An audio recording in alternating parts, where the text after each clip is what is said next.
And hello and welcome everyone to the comic multiverse where the worlds of nerd meet. And I don't know why, but Streamlabs just went away on my end, Matt, when I hit record. Well, looks like you're going to be recording the bulk of this episode. It's okay. It's all good. I don't know what that means. I hit record. Maybe it crashed. It was just like, nah, dog, not having it tonight. None. Is it some new feature where it now it frees up your screen so Yeah, it hides somewhere? Yeah, quite possibly. I don't know. Or maybe it's a new feature where they're like, hey, so, apparently the future of podcasting and streaming is not doing it. Yeah. It's just thinking about it. It's the hip new thing. It's called not doing it. So yes, we're back again on the comic multiverse, everyone. Thank you, McKelly's, for the subscription. Just saw you right now. It's Sunday night.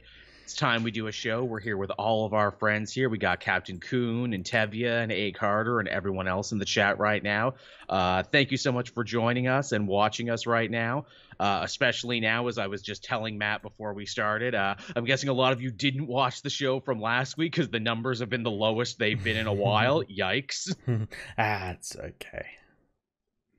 It is, as I've said many times before, the comic multiverse has never been a viewership juggernaut, but I like doing it anyway because I like, talking to Matt and having a direct line to the fans. And honestly, the show has never looked better in terms of thumbnails and presentation and everything else. So, I can't say that it's not a good show. Yeah. So, that's that. How's your week been, Matt?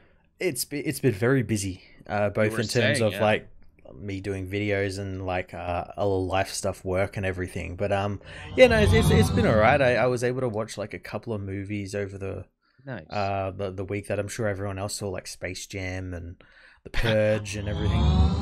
I have not, but I am going to. Jace Jensen, I lost track of what day it was until I look at my YouTube notes. Well, you know what day it is now, Jace. Comic multiverse day. Yeah, I was going to watch the new Space Jam, but I'm like, I don't have enough accoutrement to really enjoy this movie. I need something special. I need something good before I can really get into this the way that I'm expected to. But I didn't get a chance to yet. What did you think of it, Matt? What's the Matt review for Space Jam, new legacy, new generation? Whatever. I know it's like a film for children and everything, but the advertisement in it was just so egregious, more so than the first one. The first one is very plain compared to this one. This one was just insane. Yeah, that's the thing. It's you can't even make fun of it for being oh, this is just a commercial dressed up to be a movie, because it's no, the original was dressed up to be a commercial to Hanes, Nikes, Big Macs, everything else. It's all there. Yep. Also, thank you, Sydney, for the cheer. Much appreciated. Sydney saying their lockdown means I get to catch this live. I agree. The show has never looked better. Love the graphics. Well, thank you. Thank you. A lot of work went into them. Yeah, thank you, Riviera. Always much appreciated for that. But yeah, Space Jam, it's you can't talk shit about it for being a big commercial, because that's what the original was, and it still became a weird 90s nostalgia topic and everything. I think it's because it didn't pick one thing to really zero in, and it's no, it's everything Warner Brothers owns. It's corporate synergy, the movie. And it's got a couple of weird choices in it, the Droogs from Clockwork Orange getting almost a center stage spotlight. They're up the front and everything, which doesn't make any sense, because these people watch Clockwork Orange. That it's a gang of rapists. I know, right? They're in a kids movie. But Malcolm McDowell is so much fun. Yeah, absolutely. Where it's hey, you know what these kids love? Movies about creepy British rapists. Yeah. It's what the kids love. It's what they really want. The research showed it, that the market research showed kids want more rapists in 2021. Well, I mean, most of their favorite YouTube heroes and comedians end up being those anyway, so. That's true.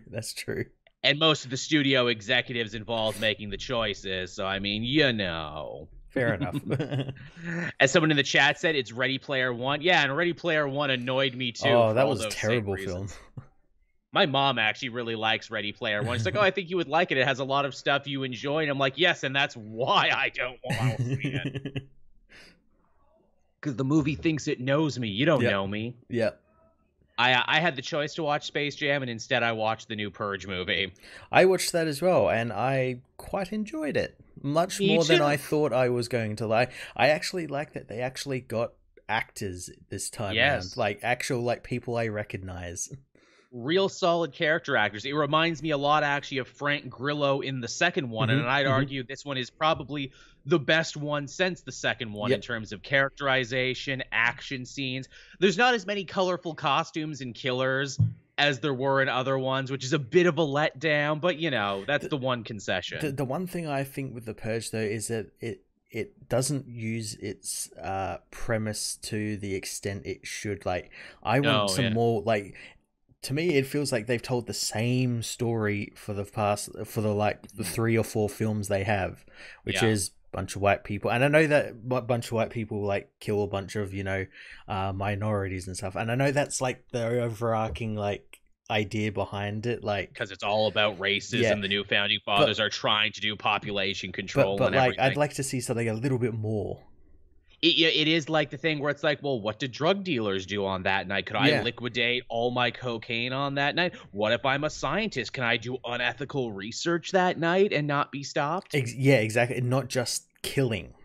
Yeah, you see, that's the problem. That it's like it's not sexy though. You can't make an action movie out of that, and no one's going to see like a reflective Purge movie, which I think like season 2 of the TV show that I never watched was actually like the night after the Purge, and the whole thing was like, how do you go back to regular life and deal with people when you know they were out killing other people the night before, and like what stops revenge killings? Like, if you kill my friend on Purge night, what's stopping me from coming and killing you the next day? Yeah, see, that's what I like. I'd also like if they like did something where it's like, well, other countries have been seeing what's happening with the Purge, and they're doing like their own version. Apparently, if they had gotten season 3 of the show, that's what it would have been about. Oh, that would have been interesting. Yeah, like I don't know his name, but he's the guy who's been like in charge of all the Purge movies from the first one. He's like, yeah, if we got to do 3, season 3 would have all been about like the exporting of American ideals and American culture everywhere else in the world. And I'm like, yeah, see, that is kind of smart, and it's something we haven't seen before. Exactly, yeah. Oh, that sucks that it didn't happen. Well, maybe for Purge 5 or 6, we can have Purge International, because the way this one ends basically opens it up for the Purge to go global. Yeah, it really does. Yeah, but I did find it funny that it ended with like, you know, that shot of like America are on fire, and I'm like, oh yeah, not subtle at all. No, not at all. Which they've never have been, but I kind of like it about that, where it's like, yeah, this is a story where a bunch of Mexican laborers have to save their white bosses, and they end up having to traffic themselves to Mexico to be safe. Yep. Which again, and their kid is born in Mexico, so they literally end up having a Mexican and the guy kid. That's like kind of racist, but not really, like ends up being friends with the Mexican. He literally becomes the ultimate ally. They work together by taking on frickin' Bundy Ranch cosplayer guy as the final boss, because all these movies need final bosses. I do really appreciate the fact that it was based on the Texas-Mexico border, and so much of it was draped in like this cowboy veneer, because here's the thing about cowboys, everybody. It's all Mexican. Most of the cowboys were actually Mexican. All the words, lariat, all the other stuff comes from Mexico. There was actually very few white cowboys. Yeah, and they play in that plays a big part in this, because like the main characters are Mexican cowboys. And the thrust of the movie is where it's like, well, who is America? What makes up America? It's like, well, America is everything, and a lot of the stuff you think is quintessentially American isn't even. Also, you get like some cool First Nation guys getting to fight too. It's like, and when we're out of ammo, we'll use bows. I'm like, fucking sweet. Yeah, bows, and the guy uses like his lasso and everything. This is why people keep coming back to this franchise. The big payoffs at the end. We're going to make you really hate the villains in the first half, and then in the second half, when the heroes actually get their revenge and payback. Yeah. It's really solid. But so there's the movies we've seen this week. I'm so behind on so much stuff. Yeah, I saw that new Nicolas Cage movie, Pig, as well. Ooh. Yeah, you had a very positive review of that. You said that one was really good. It's fantastic, and everyone else seems to agree. It's not what you think. The trailer makes trailer's very deceptive. Makes it look like it's like John Wick with a pig, and it is, but it's John Wick with a pig through the eye of like weird like Portland like underground culinary scenes. Oh wow. Yeah, so like there's like the world building of John Wick, but instead of assassins and stuff, it's like chefs and like maitre d's and all that sort of stuff. I actually really like the sound of that. I will have to check that out. It's pretty good. It feels like Nicolas Cage has been due for a bit. It feels like Nicolas Cage's output is like, okay, here's one for you, here's 5 for nobody because I need to pay my bills. It made me like think about his like recent body of work, and it made me think of like comparing him to like say like Bruce Willis or like John Travolta, where they're clearly doing films for the paycheck. But with Nicolas Cage, he never like lacks, like he never just like sleepwalks through a film. He always gives it like his all, or like, you know, at least 90%. Yeah, he's always he no days off for Nicolas Cage. No. You might just have him for the afternoon, but he's gonna give you 110. And also, speaking of guys like Bruce Willis and people who seemingly are only doing movies for paychecks anymore, Cage was always a better actor. He always had like Leaving Las Vegas, and even later in his career, he would do like a Lord of War, and he'd be like, "Oh yeah, Nicolas Cage is fucking awesome. I forgot." Yeah, he's a really good actor. He's eccentric as fuck, but he's a really good actor. Certainly is. Tevi asking us any opinion on Fear Street. I know they had a bunch of them on Netflix. I haven't had a chance to sit down and watch them yet. You've seen them though, Matt. They're fantastic. The final one came out last Friday, and it was great. I hope they continue to build it. I know the director wants to build like a horror MCU off the back of them, and I say go for it, because if the quality stays of these 3, it'll be amazing. It'll be fantastic. Yeah, I'll have to check that out, definitely. I know, what is it, later this week on the 23rd, Ted Lasso comes back, so I'm pretty sure we're all happy about that. Yes. Never did you think this funny little weird show on Apple TV about an American playing European football would captivate everyone's minds and imaginations, and yet here we are. Oh, I can't wait for that. Good for Sudeikis, because Sudeikis was just like, you know, toiling in the comedy mines for so long. I'm glad he has a thing now. Yeah, and I think that looks like it's gonna stick around for a while. Because didn't they announce like seasons 2 and 3 like back to back? Yes, they did. Yeah. Yes, it was such a smash hit. And also, talk about a series that hit at the right time, where it's like, we're all trapped in our homes. Everything is bad. Can I have something happy and positive? Oh boy, do we have a thing for you. Yeah, the perfect time. The perfect timing for it. Well, you know, this could just keep being a movie podcast, and I feel like some days we could have a whole side cinematic podcast. We definitely could, yeah. The cinematic multiverse, the silver screeniverse. But yes, this is a comic book show, everybody, and we do actually have some comic book news, so let's get to that. Yeah. Starting things off, we have a brand new Black Label book coming from one of the writers of the upcoming The Batman movie, and it's called Batman the Imposter, because it's been 5 minutes since Black Label had a new Batman project. Yeah, they announced this and some Arkham fucking book as well, because, you know, Batman and Arkham sell, so yeah, and as you said, it's been a whole 5 minutes since they announced a bevy of new Batman books. Stop me if you've heard this plot before, Matt, but you know how Batman, how he goes around and he doesn't kill people and he's super cool? Yep. Well, what if another guy came out and he wanted to be Batman, but this guy killed people? Ooh, so original. I haven't heard of that before. I know, it's been 5 minutes since we've seen it. Apparently, the big twist, though, is this is Batman in his early career, though. Which, again, feels like every 5 Batman takes is like, oh, well, it's early in his career. Oh, I see, it's early in his career, so he doesn't quite have it all figured out yet. Yeah, again, there's nothing... like, why do these writers just keep doing Batman books? Like, there's money. A whole omniverse of other characters out there. Again, like, you could do this to anything. Like, what if it was Green Arrow Imposter? What if it was like Nightwing Imposter? Yeah, what if it was like any other character? The Question, or literally any character would fit into this category and into this story. And again, I'm sure it will be fine. I'm sure this writer is good.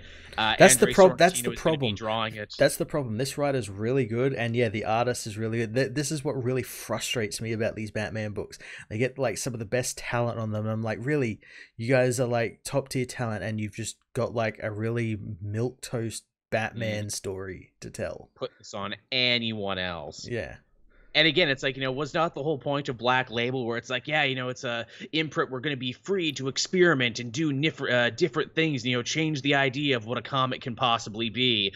And by change it, we mean mostly just doing more Batman books where, they can swear a little bit more. Yeah, swear. Yeah, that's literally all that happens. The violence isn't even like something you see in like a normal comic.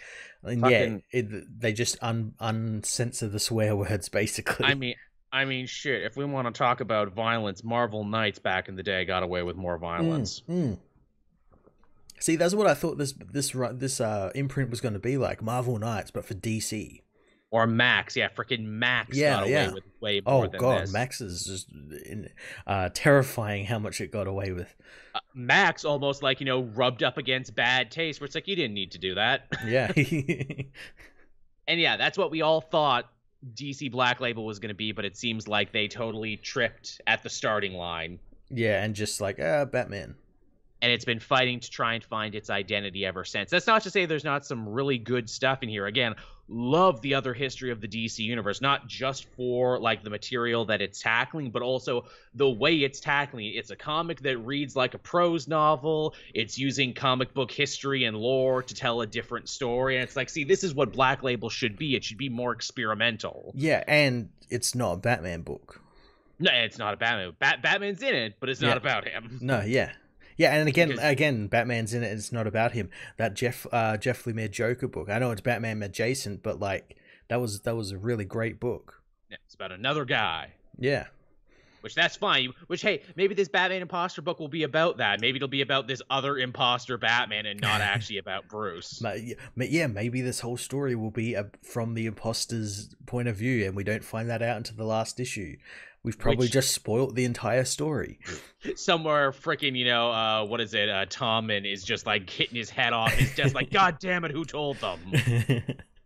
Yeah, you're actually right, Matt. Yeah, that would be an interesting pitch because we've never seen that before. We've seen so many imposter Batmans wearing hockey pads, but I don't think we've ever seen it from their point of view. Like, yeah, what's the psychology of someone who dresses up like Batman but totally misses the point of Batman, that he doesn't kill people? Which is why we won't get it, because it's creative and different, and like that doesn't sell to these people that buy these books. Yeah. Because that almost rubs up against like being a little too deconstructive, where it's like, wait, so this Batman imposter is a shitty fan of Batman, but I'm a shitty fan of Batman. I see myself in this book and I don't like it. Yeah. So yeah, there you go, new Batman Black Label book, everyone. I'm sure it'll be fine, but it is just so hard to get excited for another Black Label Batman book. Yeah, and as I said, they announced like an Arkham book as well, and that looks to again be dealing with like Arkham Asylum, things we've seen a million times over. Did that one get a title or like I think it's literally just called Arkham. Oh, really? It's just called Arkham. I'm pretty sure, yeah. Arkham, we're not even trying anymore. Arkham. Yeah, Arkham, you're gonna buy this book, you idiot. And the problem with Arkham 2 is, like, arguably Arkham stories, like, peaked way too early with a Serious House on Serious Earth, and everyone has just been chasing that ever since. Yep. You know what my favorite modern Arkham story was? It was written by, it was an annual during the Scott Snyder era, but he didn't write it. It was, who's the lady? She wrote Bombshells and everything. Why can't I remember her name? I know who you're talking about. I can't remember her name either. She was a student of Snyder. I don't think she's actually written anything at DC for a while now, actually. But she was doing really well there for a minute. But, it was a story about just a regular patient in Arkham who couldn't get any help because the doctors were way too interested in all the celebrity patients. Yeah, wasn't Marguerite Bennett? Yes, it was Marguerite Bennett. Thank you. That was her first book she ever wrote for DC. Really? Yes, it was the first book she ever wrote. They actually set up Eric Border there, who turned out to be the Joker in disguise.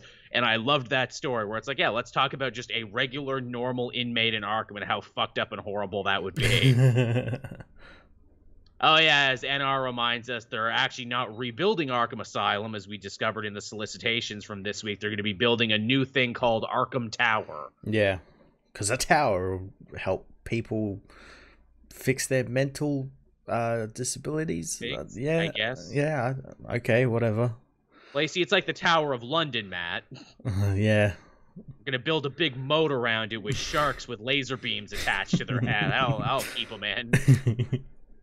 Also, we didn't see Arkham Tower in a future state, so I guess this is where the timelines start to diverge. Yep. So there you go. All right, what else do we have here on the list? Oh, another new DC series. This is a mini-series, and it's one I'm honestly surprised took them this long to announce. That's going to be Nubia and the Amazons. It's going to be a 6-issue mini-series from Stephanie Williams and Vita Ayala, two ladies who have been getting a ton of work recently. A heap of work. And doing really good as well. Nubia, it should really be Queen Nubia, because she's the queen of the Amazons right now. Yeah, it should be. Yeah, we've been seeing her in the background of the Wonder Girl book and a bunch of the other stuff there. This is actually just one of a bunch of big new Wonder Woman-centric titles that we got coming down the pipeline. But I know this Nubia book is going to make a ton of people very, very happy. And if you want to see more Nubia, buy it, and DC will give you more Nubia. Yeah, this is her first book, isn't it? Yeah, I think it is actually. Yeah. Her first solo title. Wow. Yeah, good for her. Yeah, good for DC just betting on something where it's hey, here's a cool thing that fans seem to like and keep reminding us about, even though we seem to have forgotten. We should do more with this character, and also, hey, learning from the Marvel playbook, and that is, hey, if you can pick a character like this and get people really invested and start, doing miniseries and everything, there's nothing stopping you from turning them into a movie and a TV show where a lot of people are probably going to be really interested because they're oh, I've never seen that before. Exactly. You mean there's a Black Wonder Woman I didn't know about? Yeah, actually, and she's super cool. Yeah, and she's queen now. She's a queen now. She's a queen of the whole fucking island now. Yeah. See, and then they start asking questions, and they're like, oh, well, can I read about this? You sure can. That's how you get people in comics, by, getting them interested. Now, while that is going on, they also announced the Wonder Woman 80th anniversary special. Obviously, DC has been doing a lot of these recently. We had the Green Arrow one not too long ago, and the big thing they're leading with for this is I think Hera becomes Queen of the Gods and gets a big fancy new form. And also, they seem to be implying that Wonder Woman is going to be coming back in this as well. Yeah, well, it kind of makes sense. I've been catching up on her solo book, and she's been traveling through all the different pantheons, and it seems to be coming towards an end. So I have to imagine after that journey, she's going to actually come back properly. Right. Oh, as Crimson Echidna is correct in telling me there, Vita Ayala identifies as non-binary. Yes, they do, and in fact, I'm actually sure to not make that mistake in my video reviews of the stuff that Vita does. But yes, I misspoke that time. You're right. Yes. But yeah, so that's cool. Here's hoping they can get a lot of great Wonder Woman talent back for this. As the chat is saying, it would be nice if they could get Greg Rucka back for this, even though it feels like Rucka's maybe fighting them a little bit. I think he is, yeah. As the chat is also saying, didn't Darkseid kill Hera? Yeah, he did. He killed a bunch of them, but they seem to not remember that in the Wonder Girl book. Well, it could be because they're gods. They're omnipresent, where they exist in all portions of time at once, sort of thing. Right, I was theorizing it might be an imposter too. Yes, all the imposters. Or something like that. It's Greek trickery, Hera didn't actually go, she sent a lookalike. Yeah, it was a hologram. Something like that, yeah. My body double, my Saddam Hussein body double. So, oh man, I watched that Netflix documentary this week, The Tyrant's Handbook. Man, they had so much information there about Saddam Hussein that I didn't even know. Apparently the dude was master of the mind games. He would love to fuck with people who worked for him. Yeah. Oh yeah, he'd drive his ministers and his inner circle 3 hours out into the desert, make them wait there for hours, and then show up and oh no, he's gonna kill us all. No, I made you all a fancy dinner, and here's $1,000 each. Just make them certain he was gonna kill them, and then just buy their love back. Oh, that's great. I remember I saw a movie about his son. His son was one fucked up individual. Uday Hussein. Yeah. Who was so evil and so fucked in the head that Saddam's no, I cannot make this guy my heir. Yeah, fuck this guy. This guy's a maniac. Saddam also killed his 2 son-in-laws too, who he was gonna give reins of control over to one of his son-in-laws, who was ironically also named Saddam. But then they ran away, to Jordan, and they were going to, like, drop a dime on him in the nuclear program to the States, so he, like, got them back and then had them both killed. Oh, Jesus. Yeah, what a fucker that guy was.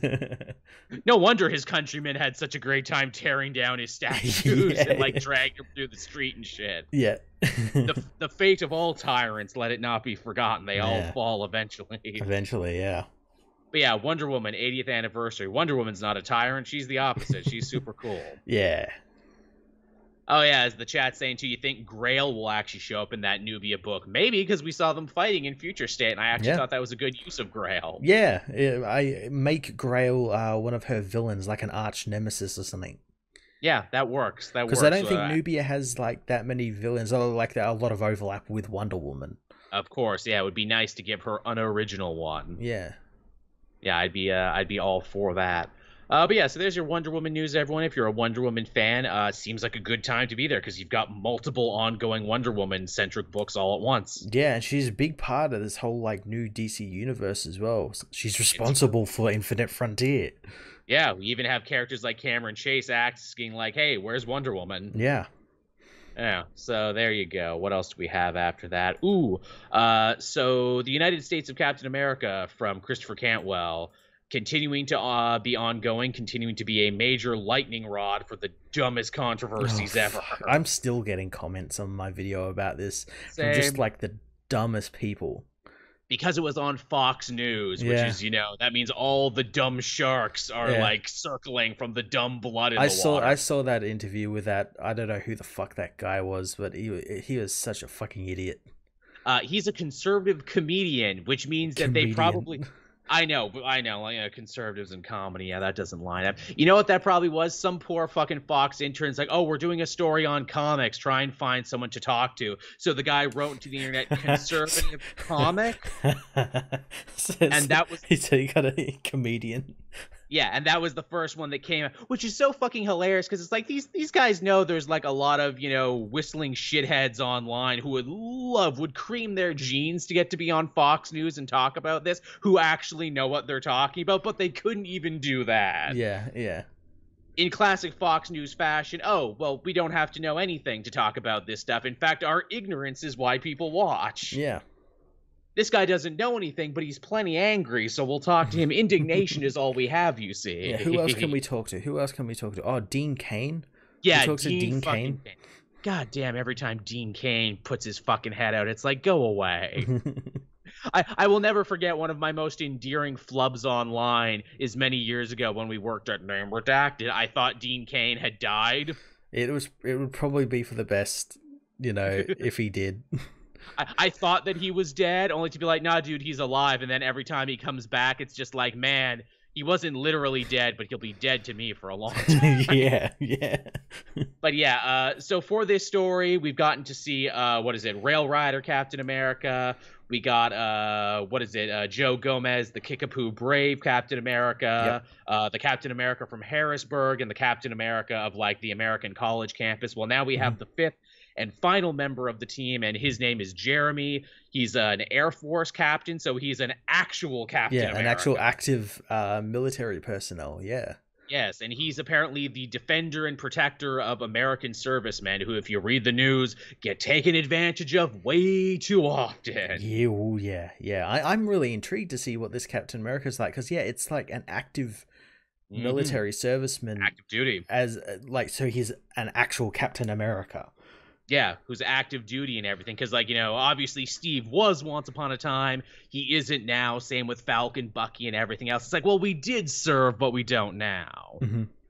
So, yeah, this is going to be interesting. Also, another two interesting things that Cantwell brought up in an interview is one of the things we saw, obviously, with Rail Rider, and apparently something that's going to be continuing, is that all these Captain Americas were inspired by someone else. Yep. Someone else in the Captain America suit. So Rail Rider was actually inspired by Falcon to become Captain America, which was pretty interesting. And I wonder, who's this guy going to be inspired by? that's the thing. Like, it's gonna be John Walker, and that's gonna be like the thing that they're gonna have to deal with. Where it's like, ooh, you were inspired by other, like arguably the worst one, maybe Burnside, but still. Yeah, maybe William Burnside, but I'm gonna say probably John Walker, being that he was an active military serviceman while he was Captain America. Yes, and I think still arguably is in the comics right now. Not really. He's like kind of, but kind of not. He's like his own sort of free agent. One man army. He was in the Spencer years, and that was actually a big deal. That's how like Hydra was able to manipulate him. They're like, well, bring Sam Wilson in, and in return, we'll arm your friends overseas. If not, we'll actually take their guns away and try and kill them. Which seems like something this guy might be interested in. His name is Jeremy, and that is because Christopher Cantwell is actually basing him on a very real Army serviceman that he worked with while making a documentary. Oh, nice. Because Cantwell worked in TV before he did comics. So apparently of all the Captain Americas, this one is actually the most personal to Cantwell, which I thought was very interesting. Nice. Actually, this guy's whole story in general actually reminds me of my friend Jawin, who is a comic book YouTuber. He used to work for DC All Access and was an active serviceman himself. Yes, he was. And he wrote a book, and he's doing a bunch of other stuff. And I'm like, this guy actually reminds me of him. So there you go. So yeah, there's your news for that, everyone. I thought it would be good to bring this up. Just, keep the story in the zeitgeist, and also so we could dunk a little on Fox News. Which is literally shooting fish in a barrel. It's the easiest thing. Yeah, oh yeah. I just love it so much, everyone complaining about this, where it's like, look, Fox doesn't read comics. They got mad because they saw a headline that someone wrote because they were mad about the first page of the book, and if they literally read page 2, it would have been Captain America saying, people are always misconstruing my words and using me ironically as a shield to hide behind. The thing I just love about it is just like the people complaining about it are all the ones who are quick to say, oh, the snowflakes are triggered. They're triggered by all of like what we're doing, and then they go and get immediately triggered by something that's not even real. Yes, by something that's not real, that they didn't read, because reading comprehension is not high on these outrage grifters list of things. No.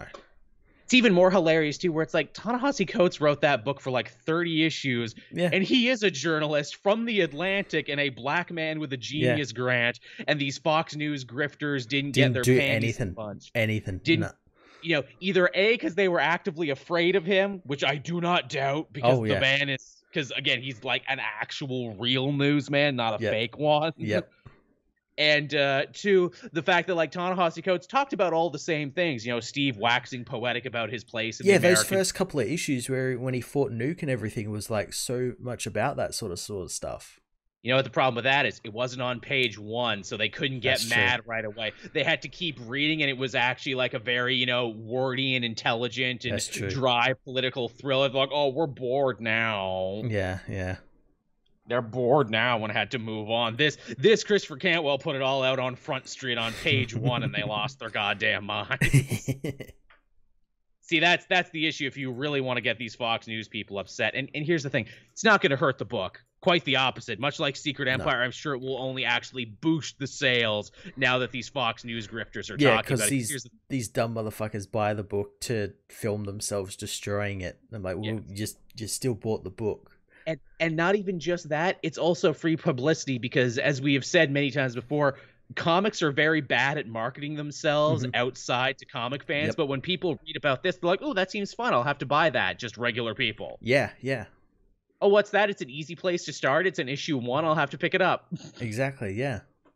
So don't be shocked if this one ends up selling huge for Christopher Cantwell because of the controversy, much like Dungeons and Dragons and heavy metal music. Whenever the Fox moral crusading shitheads are like, oh, this is bad for the children and for the country, they're like, oh, I want it then. Total what is it, total opposites, what's that word, reverse psychology. Total reverse psychology. So there you go. That's that piece of news, everyone. And moving on from there, we got 2 new books. 2 new DC books. 2 big new DC books that I don't know if they're actually hitting in October, but they definitely look like something that would be hitting in October. I think so. Oh yeah, September, October, or something. Right. They're called Task Force Z and DC Vampires. Yeah. Yeah, they're going to be a series of brand new horror books. Task Force Z is apparently very much in continuity, and it's actually picking up on an idea that Infinite Frontier picked up on, and that is, hey, a bunch of characters that were dead came back to life, but some didn't, and some became zombies. Yeah, and again, it's picking up on Infinite Frontier stuff, but then also there's that hints of like future state stuff, with Astrid Arkham and everything being involved in that, with her sort of team she had involved in that book.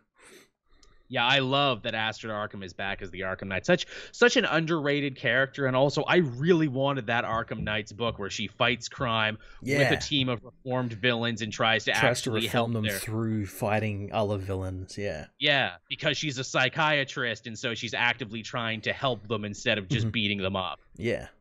Which, ironically, is kind of what Batman is doing now in the Tynion book, where he's trying to do the whole restorative justice thing versus retributive justice thing. Yeah.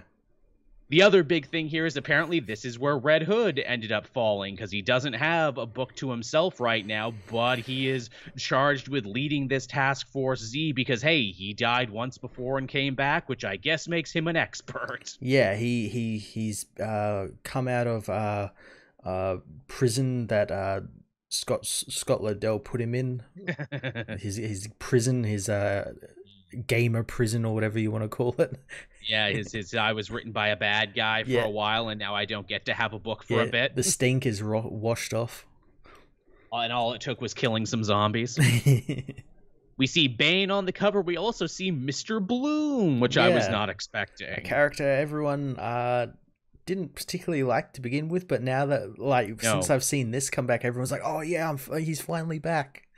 Yeah, Mr. Bloom was like one of the only things from the Snyder run where everyone's like, yeah. The only new thing where they're like, I don't know, not my favorite. Yeah, he had a cool design. He did. He was the Slender Man. He was flowery Slender Man. Yeah. Also, I guess this is how we work Bane back into. I guess he really is dead. I kept waiting for him to show up in Joker and meet his daughter Vengeance and be like, no, I wasn't really dead. Yep. I guess not, but that's cool. That's going to be written by Matthew Rosenberg, who, of course, is a big fan favorite of this channel. Yes. He's getting a lot of DC work. Sure is. Yeah, he's hitting them all out of the park. And then on the other end of things from James Tynion, we got a 12-issue maxi series, DC versus Vampires, which sounds exactly what it is. Yeah, Rosenberg's on that book as well. Yeah, they're co-writing this one. So yeah, he got both horror gigs. Good for him. Yeah. You know, this cover's got me excited because it's just Green Arrow stabbing vampires in the heart. I thought that might. I have lots of stakes, don't worry. Green Arrow, yet another guy who doesn't have a book currently, but has a lot of miniseries he's heavily involved in. Oh, he's like everywhere. How weird is that? All it took was for his book going away to be everywhere. Good for him, I guess. I mean, that's probably the way it should be, right? If you don't have a main book, then you should get first dibs at, a headlining miniseries. Yeah. And big events and everything. That's how you get popular again and get your own book again. Mm-hmm. But yeah, so these look like a lot of fun. I'm super excited for both of these. Yeah, they both look really damn good. It's funny, too, that we're getting this before we're getting another Deceased. I guess Tom Taylor's like, hey, I need a break to go write Marvel Dark Ages. Yeah, and he's writing Superman and everything. That's right. Probably Nightwing, probably some other stuff as well. Yeah, I guess he's really busy. He's like, hey, can I take this Halloween off? Can I take this Halloween off? Can someone else do a creepy spooky? And Matthew Rosenberg's like, I've got 2 creepy spookies I can do. One that's in continuity and one that isn't, which is very interesting. Normally, it's you get one or the other. Yep. Yeah. What should they do next now that DC horror stuff is becoming more prominent? What should they do next Halloween? We've done zombies. We've done vampires. We need cryptids. We need chupacabras. There's a bunch of new chupacabras they have to fight. Old gods or something. Oh, yeah. I mean, everything is Cthulhu. I mean, they fought Cthulhu in Superman not that long ago. Yeah, that's true. Ghosts. I mean, I guess there's already a lot of villains who are already ghosts. Gentleman Ghost, Silver Banshee. Werewolves, true. That's fun. I mean, Green Arrow was a werewolf for a minute. Yeah. You could do, like, maybe Frankensteins, or is that a bit too close to zombies? It's a little too close, and also there is a character called Frankenstein. Well, again, you can involve him. Yeah, maybe what is it? Dr. Frankenstein, who we know is a character in the universe, finally makes his undead army, and Frank's like, bullshit. Yeah. Can bring back the Agents of Shade. Have them fight it up in that one. Man, they were a cool team that was a little underused, weren't they? They really were. Agents of Shade, I like that. Ooh, maybe dragons. Maybe do something with dragons. Yeah. A lot of dragons come. That'd be cool. Who doesn't love dragons? I know it's not really paranormal and horror, but they're big monsters. Yeah. Kaijus, yeah. Jade in the chat just said, what is it, Silent Hill? Yes, they can just fight Silent Hill. Oh, you know what you do? You make it like the opposite of like Danny the Street, where it's like Silent Hill is like a malevolent version of Danny the Street. Oh, I love that. And it can show up in any city in the world. There's a Silent Hill in Gotham. There's a Silent Hill in Metropolis. And they have to get Doom Patrol to get Danny the Street to help fight so we can have street versus street combat. Yeah. How do you kill a street? Another street. Ooh, It's Michael has a good one too. Leprechauns. Yeah, I like that. Leprechauns. Yeah, more stuff from like folklore. Yeah, exactly. Mermaids. Ooh, I like that. Yeah, a lot of good mermaids to fight. Yeah. Yeah, more weird-ass cryptids. Bigfoots. It's not just one Bigfoot, it's many Bigfoots. Yeah. How is there not a heroic Bigfoot? I always imagined Bigfoot would be a good guy and a hero. Yeah, I'm actually surprised about that. He lives in the woods, off the grid, helps defend people, helps protect the world that hates and fears him and wants to snap pictures of him. Yeah, well, I guess mate could be a bit too close to like maybe Swamp Thing. I guess that's literally like Swamp Thing's thing. True enough. Yeah, Swamp Thing is very cryptid, very Bigfoot. You're absolutely right. Yeah, not wrong about that at all. Yeah, now I'm just thinking of, what is it, that movie, that Leica movie, what is it, where Hugh Jackman teams up with Zach Galifianakis, who's Bigfoot. What was that movie called again? I forget. Oh, bloody... Yeah, I know the one. Is it The Guardians or something? No, it had like a funny name. I know the one you're talking about. I just can't remember what its name is. It was like animation. It was pretty good. Yeah, it's just that. I just want Bigfoot to wear a suit and hang out with the superheroes. Which maybe in a world where Martian Manhunter is a thing, that wouldn't be a big deal. Yeah. It's like, yeah, come on. We already have aliens and robots and everything else that are our friend. It's fine, Bigfoot. You can be our friend, too. Or maybe like play that comedy aspect. Like, that is weird. It is, where it's like, oh, God, it's Bigfoot. Oh, that's a team right there. Bigfoot and the Loch Ness Monster and a Leprechaun all form their own league to fight the Justice League. Someone said yokai. Yeah, let's get some Japanese spirits up in here. That'd be pretty cool, yeah. To fight the league, yeah. I was going to say, are there any, like first and foremost Japanese heroes in the DC universe? I mean, Katana, and that's about it. Yeah, there's like... It's not Japanese, but there's like obviously like lots of Chinese teams. The Great 10, True. Justice League China. Ooh, they can fight. What is it? The Chinese vampires who have like the fun hats. Oh, and they jump on their face. And they jump. Yeah, let's get those guys. Missing Link. Thank you, chat. That was the one. Missing Link. There you go. They called him Mr. Link because he's the missing Link. He's the Bigfoot. Yeah. One of the Dr. Lights is Japanese Magmaster. You're right. We'll get her involved. Mm-hmm. That would be a funny joke. They're like, oh, no, we got all these yokai spirits. What do we do, Dr. Light? Oh, what? You're asking me because I'm Japanese? You assume I know. I mean, I do know, but because I'm smart, not because I'm Japanese. I just want to stress that. Yeah. All right. Yeah, and I guess that's all the news for this week. Yeah. Yeah, so not a bad smattering there. Some fun new titles that we got coming our way soon. There definitely are. Yeah, and I guess with that, we can hop on over and talk about what we read this week. I will freely admit, because I got my second vax on Tuesday and it was my birthday on Friday, I kind of dragged ass and didn't read as many books as I wanted to. I only just read Detective Comics before we started, so that's the kind of week I've been having. That's okay. All right. So where would you like to begin, Matt? Well, let's begin with Infinite Frontier issue 2. Yeah, a lot is happening in this book. If you want to understand what's happening in the DC universe or have any questions left over from Dark Knight's Metal, you better be reading this. Yeah, this is going to answer all of them. Yeah, It really does. In fact, hats off to Williamson. He probably does some of the finest continuity patchwork I've seen. Yeah.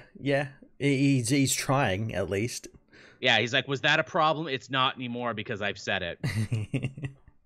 Like, yeah, where do we even start with this? Because, again, all the credit in the world to Josh Williamson. He's spinning like 30 different story plates at once. Yeah. Will we get... Yeah, where do we start with this, actually? Let's start with Flashpoint Batman, I guess. So he's in the House of Heroes. Calvin Ellis is trying to help him figure out the multiverse. And he said, what is it? Thomas says he doesn't read comics, which is the funniest thing ever because Calvin is literally holding a copy of Grant Morrison's Multiversity. Because that the is the Multiversity guidebook, the literal guidebook we could read. It literally exists in the universe because that's a very Grant Morrison idea we're keeping alive. And Tom says, I don't read comics. Oh, the chat reminds us, too, Loki came out this week. Yeah, we'll talk about Loki at the end, because, yeah, Loki, there's actually a lot to talk about there. There is, yeah. There is. So, yeah, I don't read comics. We discovered that the pod he was in was actually part of a bigger ship that they think was ferrying multiversal prisoners that woman Extract had captured. She attacked Roy in the last issue, and we see that she was the one who actually got Thomas out of Arkham where he was recovering. Yeah. And again, that kind of good continuity where Tom King, I guess, kind of left them, where he's like in Arkham and wasn't really doing much, and that explains why he wasn't in 8A. Yeah, that's a very good explanation. I love, too, Thomas is like, well, I don't even know, even if you do manage to find a way to bring me back home, my Flashpoint universe is destroyed. I'm not going back to Earth Zero because my son hates me for what I've done for obvious reasons. And then he strategically doesn't say what he did because I still don't fucking know what he did. Well, that's the one thing I didn't particularly like about this book. Like, obviously, like, Thomas is going to go back to Earth Zero. It's going to, and he's going to meet. I know that's what's happening, but right now it's as if he's getting like a free pass. Like he's running away from his problems.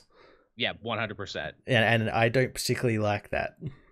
Or the fact that Superman is cool with that. But then again, they don't know the full extent of what an asshole he was in the King run. True, but I know maybe once like Flash actually like gets involved, maybe he will know.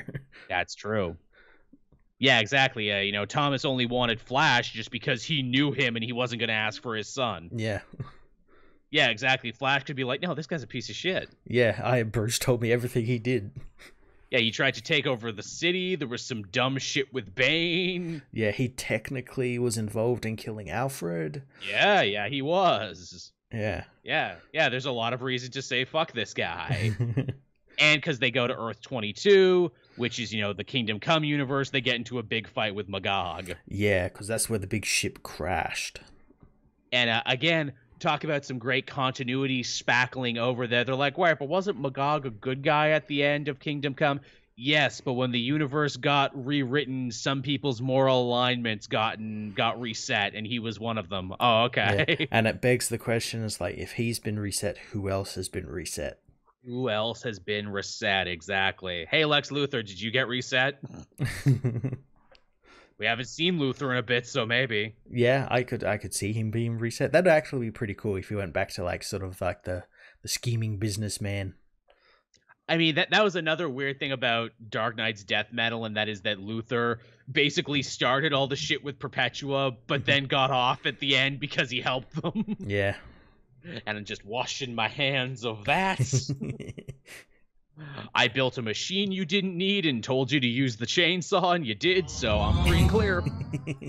Because he was supposed to be on the Totality team, but now he's not. Yeah. So clearly someone figured that out. So that's one story. The other story we got involves the JSA. Oh, also thank you, Montez, for that as well. I just realized that. I like your little visual there of, Lois and Clark's Superman giving the wink. That show's also been great, by the way. It's been fantastic. That last episode was really, really good. It was. On multiple levels, but I digress. Yeah, we get to check back in with the JSA, where Mr. Terrific has to break it to Obsidian. And again, this is the continuity job I loved so much, where he's like, yeah, well, so a bunch of people got to come back to life when the universe got rebooted, but not everyone remembers. I'm like, good, because if everyone remembered, that would be a fucking nightmare. Yeah, not everyone remembers, and some people have like gone missing. And again, I think that's probably tied into the extract plot. Yeah, almost certainly. Some people have gone missing.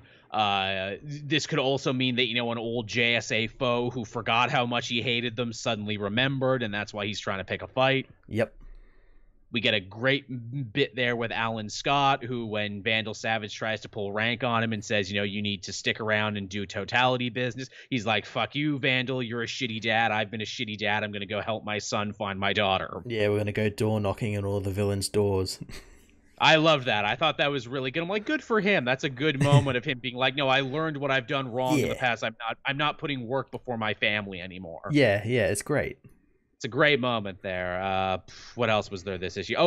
Roy Harper. We get to check back on in with him. And yes, he is definitely a Black Lantern, but unlike any other Black Lantern. Yeah, and he learns to quickly control the ring by remembering something that Hal told him a while ago about the ring choosing people and whatnot. So he gets to like control that, but then also it seems to also control him.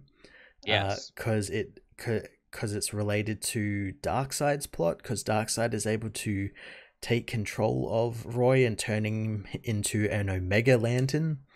I guess he's the new Neron now, Darkseid. He was able to supplant him, which makes a lot of sense in terms of cosmic power. Also, when asking the ring what was going on, Roy now knows his daughter Leanne is alive. Yeah. What? My daughter's alive? What? She's in the Catwoman book? Well, that's the last place anyone would think to look for her. Oh, no. She's lost to me forever. In the Catwoman book. No. Yeah.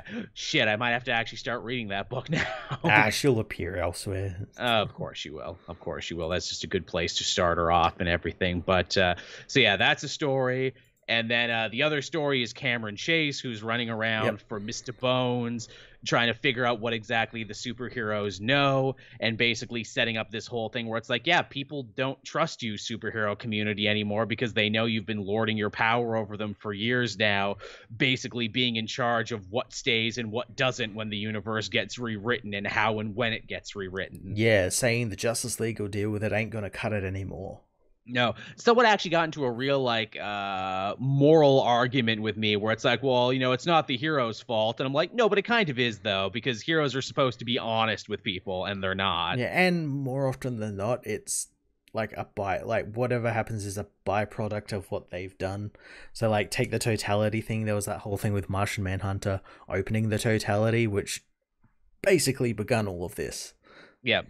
Also, I think some people aren't really, giving it the credit it deserves, where it's like, yeah, imagine if you did know a multiverse existed. That means that not only are you small in the grander scheme of these gods and heroes and cosmic beings and everything, you might not even be the original small person in all of this. You might be a variant on another Earth. You're not even Small Guy Prime. Yeah, I get, like, that first issue dealt with that, where it's like, you might also not be the best version of yourself. There could be a better version of yourself. You could be the worst version of yourself. Yeah. You could be the evil version of yourself, which begs the question, wait, am I only evil and have all my experiences brought me to this moment because there's a good version of me that exists somewhere else? Does any choice at all exist in the multiverse if, just for every person that went right, there's another version of me that went left? Yeah, that'd fuck a person up. It absolutely would, and I don't think a lot of people are thinking about that or giving it the credit it deserves. This same person was like, well, I'd rather not know, and I'm like, oh, so you just want to be lied to then. Okay, I mean, that's your prerogative, but I mean, shit, once the superheroes start keeping secrets like that from everyone, then they've just become different types of tyrants. We need a whole radical honesty or nothing at all. Yeah. And yeah, some people's heads are going to explode, but, we'll wipe that up and we'll deal with it. And then Captain Atom enters the story. Tell us about Captain Atom, Matt. Captain Atom enters the story and does what Captain Atom does best, and that is explode. Again, I love that's all he does now. They even make a joke like, wait, didn't you die, Captain Atom? Yeah. Yeah, it has to be a running joke. It really has. Like in the DC, it's like, okay, who can we put in the story that like provides like a great cliffhanger? Oh, we'll put Captain Atom. He'll just explode. And he wasn't even the original Captain Atom. Apparently that guy is still dead. This was a multiversal Captain Atom that said, you know what, I think I might just take his place. Yeah, tries to take his place and is trying to like run from Darkseid. Yeah, basically. He'd rather die than deal with what new and improved Darkseid is going to do to the multiverse. Yeah, and he blows up and apparently kills Cameron Chase. Probably not, though. Probably not, though. They wouldn't have brought her back just to kill her all over again. Yeah, Superman would have saved her or something. Yeah, at the last second. Hey, I heard you talking that shit about me, so I came to save you. Well, they could have done that because they did that whole thing at the start where she at the Hall of Justice starts yelling out "Save me" and Superman appears. Mm-hmm. Again, could have done that. She had some good bits there, Cameron Chase, where it's like, so you mean to tell me that we're only just one evil Batman away from complete universal annihilation? Also, where's Wonder Woman? Also, did you guys used to have a prison under here? What happened to that prison you have under here? And they're like, God damn this lady. Get out of our face, Cameron Chase. Stop busting our balls with your valid concerns. But yeah, so Infinite Frontier, a lot of fun, spinning a lot of plates. Again, if you love your DC universe and you love your continuity and you love getting your questions answered, this is the one to read. Yeah, and it even ends in the last couple of pages in the book. They have like a tease of what's coming in the DC universe with all like the different questions and everything that's going to be answered.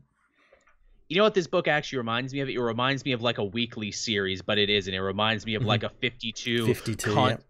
Yeah, like continuity is the story, which DC is so famous for. Marvel doesn't really do that. Marvel is famous for like, no, our continuity is the story sometimes. Yeah. And this is one of those. And it's a good version of it. It is, yeah. Yeah, more power to Joshua Williamson to try and spackle over the things that don't make sense and trying to clean up Tom King's mess and whatever other messes he can clean up. Yeah. Well, speaking of Tom King's mess, another writer also cleaned up more of his mess this week as well. So I heard. Tell me about this. I saw the panel. The Flash 2021 annual. Oh boy. Which is all about not undoing. A lot of people think Heroes in Crisis isn't in continuity anymore. It is. It's how it happened is different. So Wally has been traveling through the Speed Force to try and dislodge something that's in the Speed Force that's preventing like its power from being like used properly, which is why Barry is like really slow and everything. And he's been following these surges and he's been stopping them, and that's been sort of unblocking it. And then he finally gets dropped in Sanctuary in his old body, just as all of the heroes are about to be killed. They're all trapped in like a time bubble because time stopped. And we find out who exactly is this Surge, and that Surge is Savitar. Because, hey, we can't use Reverse Flash right now, so we'll use another evil speedster. Yeah, and we learn from Savitar is that when he was trapped by the Flash back in Rebirth, when he was imprisoned, he spent years trying to get his Speed Force back, and he eventually did, and it took him into the Speed Force, and he escaped the prison, and it's there he started feeding on the Speed Force and taking all its energy, and it didn't like him doing that, so it lashed out and like tried to dislodge him, and that's why it grabbed Wally and was trying to help get Wally to fix it and everything.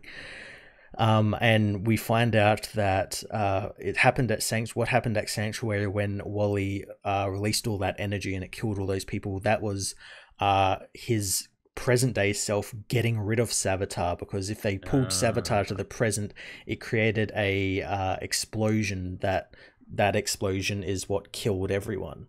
It wasn't technically Wally, but it was technically Wally. There you go. Your hands are clean, mostly. I love that they retconned this twice, where it's like, oh, the Reverse Flash whispered evil murder things into his ear to make him sad. Oh no, but it was actually Savitar that did it. I'm like, wow, so now we have two different layers of it's not his fault. Fuck off, Tom King. Yeah, this has to be the most retcon story. Yes. In the short amount of time, because this book came out in 2018 or something. Oh yeah, undoubtedly. Shit, even stuff like, Green Lantern becomes Parallax and kills everyone. That took decades in between for Jeff Johns to be like, no, it was this other thing. It was an evil space bug. Yep. And everything. Like, no, they cleaned this shit up very quickly. They're like, no, everybody seems to hate this. Which like begs the questions like, how did they not see this while they were writing it? Like, it's like, how did they not see like, why did they let him do it?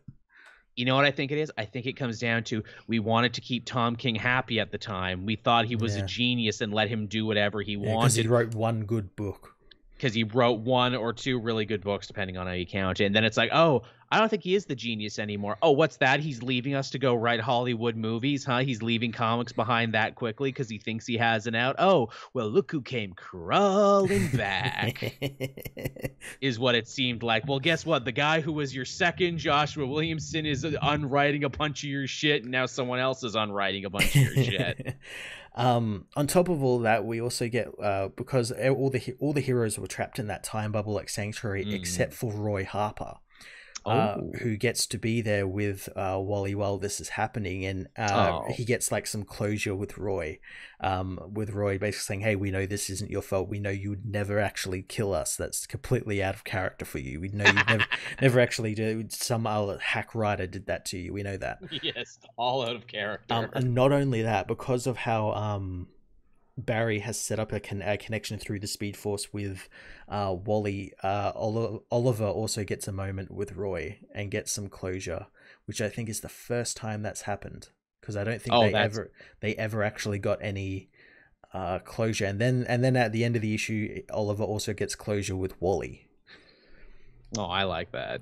And yeah, the book ends with Wally sort of, because at the start of this arc, he wanted to retire as the Flash. Yes, he did. And he's realized that all of this trip has been about him remembering what it is to be a hero and what it is to be a Flash, being impulsive and being there, the one to hold the line and all that sort of stuff. And he decides to continue to be the Flash. So he's going to be the Flash now. He's got like the costume and everything, and he's got his family back and everything. Oh, that's good. Yeah, and I think in the next arc, he's going to go work for Mr. Terrific because he's got to pay bills. Oh, shit. Yeah, of course. There you go. So you mean to tell me, for everyone who pissed and moaned at the beginning of this that Wally wanted to retire being from Flash showed that DC hated them was totally wrong? Yeah, it's almost like if you let the story tell itself, it turns out that that's probably not right, Yeah, if you don't be, impatient and entitled and actually let stories run their course and character arcs happen, you will be rewarded. Yeah. But I want it now, though. Yeah, it should all be in one issue. That's it. Yeah, I want it now, even though doing so leaves you nowhere to go for a story. Exactly, yeah. If you just, agreed and accepted it all in issue one. Well, that's fun. Again, I'm going to have to sit down and catch up on some of this Flash, because that does sound really like good. Fun. This was Jeremy Adams' first, it was a 5-part arc, I think, and it was really fun. It was a little over complicated at times in terms of explaining stuff, but like I really enjoyed it. And a lot of Flash stories are anyway, so there you go. Yeah. Hey, speaking of things that are a little overcomplicated but ultimately still enjoyable, I had Sinister War #1 this week. Yeah, my God, there was a lot of people pissing and moaning about this book. Yeah. For a book that they wanted. I know, where it's like, again, I made you a beautiful cake, yes, but the icing is not the way I want it. Yeah. I wanted green icing and this is blue icing. Like, it's the same cake, though. I mean, the color of icing doesn't mean anything. Same Spider-Man fans, man. Find anything to complain about. Spider-Man fans, we love everything and we hate everything equally. Yeah. We are both never pleased, but can also never have enough. So yeah, this actually sees return to a storyline that we hadn't seen in a while, and that is Doctor Strange going to Vegas to interrogate Mephisto about what he did to Peter's soul and his marriage and everything else from One More Day. Yeah, not questioning about what happened at Heroes Reborn, but what happened to Peter Parker's soul. Yeah. Oh, did I say Heroes Reborn? No. I'm talking in terms of like, right. What's higher on the scale, Peter Parker's soul or Mephisto changing the entire universe? Well, it's a Spider-Man book, so Peter Parker's soul is the biggest thing. I love to, the devil being coy as ever. It's like, ooh, I'd never tell, but I can't force anyone to do anything, Doctor Strange. If I did it, it's because he asked for it. But all my deals are like physically binding. So if you want to play me in a game of chance for his soul, we totally can, because this is Vegas and that's what we do. Yep. Because, historically, gambling with the devil has always worked out for everyone who's done it. Absolutely, yeah. No problems there, No cheating, no underhanded tactics. At least it's not a fiddle contest. That's what Mephisto is going to do next. It's like, okay, Steven, you won that hand of blackjack. Do you want to go double or nothing on a fiddle contest? I play a mean fiddle. In the same issue, it's Mary Jane's big movie premiere, because that's been a background story since the very beginning, that she's gotten back into acting and she's got a big movie. That's what her mini series was about, even. Yep. And her director is Mysterio, but she hasn't brought herself to tell Peter that yet, because it's kind of hard to tell someone you love, oh yeah, I'm working with a guy who's tried to kill you on several occasions. Yeah, and as she says, Peter doesn't really like surprises.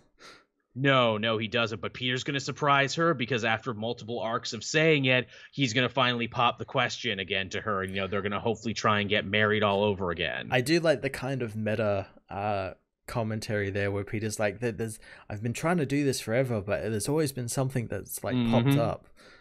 What's up with that? Why can I never do this one simple thing? Why is something always in my way? That's pretty funny. Also, too, speaking of Mysterio, who kind of ends up being a major focal point here, we see him talking to Kindred, and Kindred breaks his helmet. And I don't know if you noticed, but he had like a bunch of robot shit on his face I don't think we've ever seen before. No. And it's robot shit that would be the type of robot shit you would have had if you were a guy who shot yourself in the face. Yep. Which Quentin Beck famously did. But Kindred supposedly brought him back from hell. But now it seems like he's being kept together with robot stuff. And I wonder, is that supposed to be intentional? Or is that them saying that Mysterio is so, vain, he, makes it so you can't see how fucked up his face is? Probably, yeah. I don't know. I think there's... at this point, I've realized that Nick Spencer doesn't do anything just to do it. No, he doesn't. And that is probably going to come up at some point. The Savage Six attack the premiere, because Vulture is still all pissy at Mysterio for how he's been shown in this movie. Yep, although he's quick to say he likes the actor. I like the actor, yeah. I like the actor. Good casting choice, but fuck how I was portrayed. Isn't it like Ben Kingsley? Doesn't like Ben Kingsley play him in the movie? Isn't that the joke? I think so, yeah. And the joke was like Ben Kingsley was going to play the Vulture at one point. Yeah. And yeah, I think he probably would have been pretty good at one point. But yeah, so they're fighting them, and then, Dr. Octopus and his Sinister Five show up because they're working for Kindred, and they need to recruit Mysterio to their side. But Mysterio is conflicted because it seems like maybe he has changed, and he just wants his movie to come out. And he's basically given the job where it's like, hey, kidnap Mary Jane for us, and we'll let you back in the team, no problem. And it's so fun because you can't see his face, so you can't tell what emotional state he's in. But it's like, oh, is he kidnapping her because Doc Ock told him to, or is he actually trying to protect her from the other guys by being the one to grab her? Yeah, is he trying, because he knows, Peter and everything, is he trying to get her out of there so Peter can fight the villains without worrying about her or something? Yeah. There's a lot of interesting stuff going on there. Also, this is the first time Spider-Man has seen Doc Ock since he's returned to his original form and stopped being Superior Spider-Man. Yep. And Spider-Man is disappointed, which I like. He's like, oh, Ock, you backslid. You were doing so good. Which is fair. It's like, yeah, I thought I wasn't going to have to do this anymore with you. I thought you learned a lesson. Yep. And, Doc Ock being like, oh, Doc, I serve no person. I'm my own man, even though Kindred I'm working for now. And also, I'm kind of working for Mephisto, too, because they remind us that Mephisto was actually involved with his changeover from Superior to Doc Ock again. Yep. So he's actually serving two masters. He might just not know it. Yeah, he's a bit stupid like that. Yeah, which begs the question, is Mephisto really the one pulling all the strings in this thing through Kindred? Does Kindred know he's being manipulated, or does Kindred know he's working for Mephisto? Or is Kindred even what he says he is after all this time? Yeah, again, there's probably going to be some twist with Kindred. Because of course there is. Because that's the thing with Nick Spencer's run. It seems like in the 11th hour, there's always some Deus Ex Machina that'll appear. We know there's some chameleon serum going on. We know there's multiple versions of Harry. Maybe a clone, because Spencer hasn't done clones yet. Yep. Again, for all the shit, I am really surprised that this issue was as concise as it was. Very. I went into it expecting it's just going to be filled with all of this shit he's been doing for the last 80 odd issues, and it's going to be a mess. But it's no, it's just these two teams fighting each other. Yeah, spinning a lot of plates. And again, not all the Sinister teams are on the same page, but they all want to hurt Spider-Man for different reasons, and they're all going to be fighting each other and fighting him. It's a whole rich tapestry. Yeah.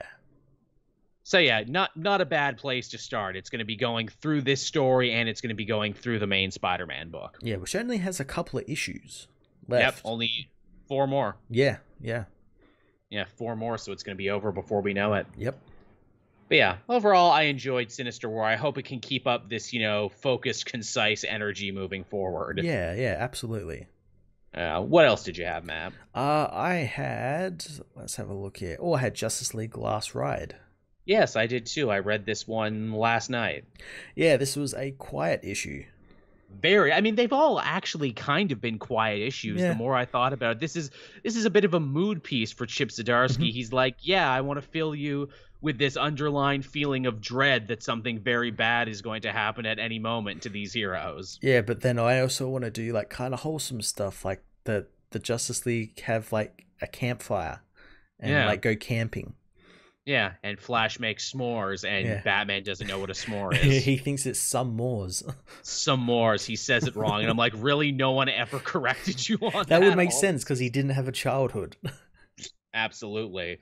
Yeah, he didn't have that. We learned a lot of interesting facts about Batman this issue. He doesn't know what s'mores are called. Yeah. He can operate alien torture technology super fine, and he doesn't dream. He forces himself not to dream. And he only needs 2 hours of sleep. He doesn't force himself to dream because he uses his mind, his subconscious, to like do casework, because of course it's fucking Batman. Why is it I can buy Batman as the ultimate ninja kung fu scientist detective, but when he says shit like I force myself not to dream, I'm like, bullshit. No, you can't. Because it's like it's Chip Zdarsky, obviously, definitely doing one of those things. Just like, what can I get away with Batman that'll make like people like people will accept it because it's Batman. Oh yeah, it's totally in that thing. Like, why? Because I said I can. That's why. Yeah. It's great. And he has a horrible nightmare about Martian Manhunter's death, and it's very clear that he's still blaming himself about the whole thing because he felt so powerless and everything. And we know this because it's John dying in Crime Alley. I love how because like John is dead, but not really. It seeks to imply that he's living in Bruce's mind somehow. But like I like that they're able to involve him in the present day storyline like this. Like, it's in a unique and interesting way. Very. And, Batman's like, I think this is a psychic message. We're all in trouble. And indeed they are, because a bunch of, the former Green Lanterns got a little greedy and dropped some dimes on where the planet is, which means they're going to, be swarmed by a bunch of aliens who want to kill Lobo before he can testify at the United Planets. Yeah, again, this is exactly like Assault on Precinct 13, because they want to kill him because a lot of these he knows too much. Yeah, a lot of these United Planets have used his services in the past, and they don't want any of their dirty laundry getting out, so they want to take him out before he can stand trial. And they all start fighting each other because this mission is way too similar to the one that broke them up originally. So Wonder Woman kind of has to step on in and start giving people directions so Batman doesn't boss everyone around like he wants to. Yeah, and I love her role of this. It's like telling these superheroes to get their shit together. Yeah, get their shit together or we're all going to die. And death kind of ends up becoming the overarching factor in all of this because Lobo, who has his own like Hannibal Lecter moment where he's trying to get inside Superman's head. And it's like, I think I know why you guys have been so pissy lately. It's because you're afraid you're going to die soon. The specter of death is hanging over you. You're getting tired. Your arms are getting tired and you never thought that would happen. Yeah, you're getting old, and it's like, wow, you never really see Lobo as like a psychological character who's like, I'm gonna actually get inside your head. Yeah. Which he does, and yeah, Superman's like really bummed at the end of that story. Yeah, but luckily this Lois is there to help him. Yeah, so yeah, interesting take for this Zdarsky. When you hear like Zdarsky's writing a Justice League story, you never really know what it's going to be, and I think this one has really bucked a lot of trends and bucked a lot of ideas that I had. Also, thank you, Pat Sr. Thank you. Yeah, for the hosting and everything. Yeah, so I enjoyed this one, and I'm interested to see where it's going to go. I wonder if the first 3 issues were kind of, slow and steady because we're going to blow everything up at the very end. Yeah, it feels like it. I mean, it's called Last Ride. I wouldn't be surprised if like the League actually die, because that's like another thing. Like we have Batman here saying like, "Hey, the League can die. Our next generation of like Nightwing and Cyborg and all that. That's true. They've got this shit. Like we don't need to exist anymore." They basically signposted it, didn't they? Yeah, yeah. Which again, hey, that would be a fun story where it's like, yeah, they all die at the end of this one. Yeah, that I'd actually like that. It would be different from every other stories. Yeah, if you're gonna call it Last Ride, you better live up to that. Yeah. Speaking of other DC books, I had The Joker, #5. Oh, how's the Joker going? Very interesting, because obviously in the last issue, Joker and Gordon had their big standoff, and Joker's like, I'm not really your enemy here. There's a much bigger conspiracy on top of all of this that is using you, and once you figure it out, it's going to break you more than killing Joke ever did. Yep. Hilariously, issue 5 does not follow that storyline. Instead, it steps all the way back in time. Mm-hmm. And we see Joker's first night in Arkham, which actually kind of ends up being Jim Gordon's first night in Arkham. Nice. Yeah, it's a very unexpected story, and this issue kind of seems to pose the question where it's like, did the Joker really ruin Gordon's life, or did Gordon ruin his own life by being so obsessive-compulsive about everything? Nice. Yeah, we see Gordon, like, risk his life to save some cops, but he ends up throwing a crook through a window, which means that guy's gonna sue him. But Harvey Dent, pre-Two-Face, manages to get him out of it. But says he has to help him with a big like Falcone family takedown later, but Gordon ends up missing that and ends up missing his anniversary with his wife Barbara because he has to be at Arkham Asylum to make sure the Joker doesn't escape on his first night. Nice. And like he actually sits outside his cell all night and he pisses off Jeremiah Arkham and everything. Yeah. And the idea seems to be like, did the Joker know that? Did he know that Gordon had these things, so he was actively trying to keep him there? That he has that much fuck with him, yeah. Yeah, trying to fuck with him. Does he have that much power over him, or did like Gordon just do it to himself because Gordon is just deeply self-sabotaging? Oh, that's cool. I love that this book has turned Joker into like a Gordon villain. Very, very much so, yeah. I love that, it's not afraid to take these, more like, hard-edged critiques of our heroes. Like, they could never do that with Batman. No, but with Gordon, they could do that. Yeah.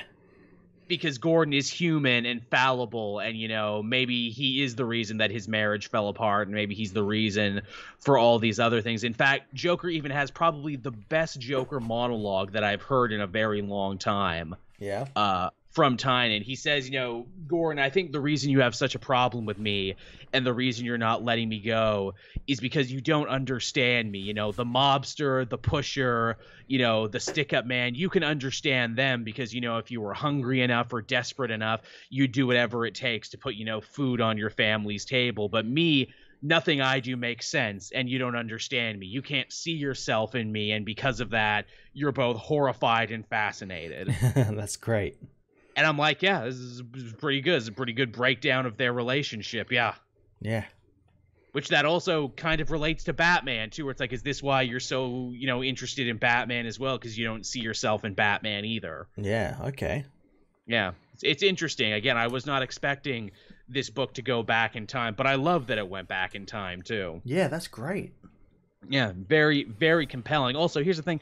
It's a great one and done, so even if you're not reading the Joker book, you could absolutely read this one issue. It works completely on its own. Oh, that's good to hear. Yeah, absolutely. And then, of course, they're building the punchline story, too, in the back.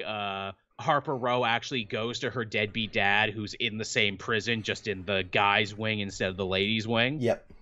And so he actually ends up helping her, but he does it in like a really dickish deadbeat father kind of way. Of course.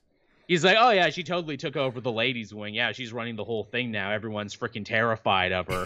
But he says, if I had to guess, what she wants is actually inside prison. She's looking to kill like a girl who was mean to her in high school, who is in jail now.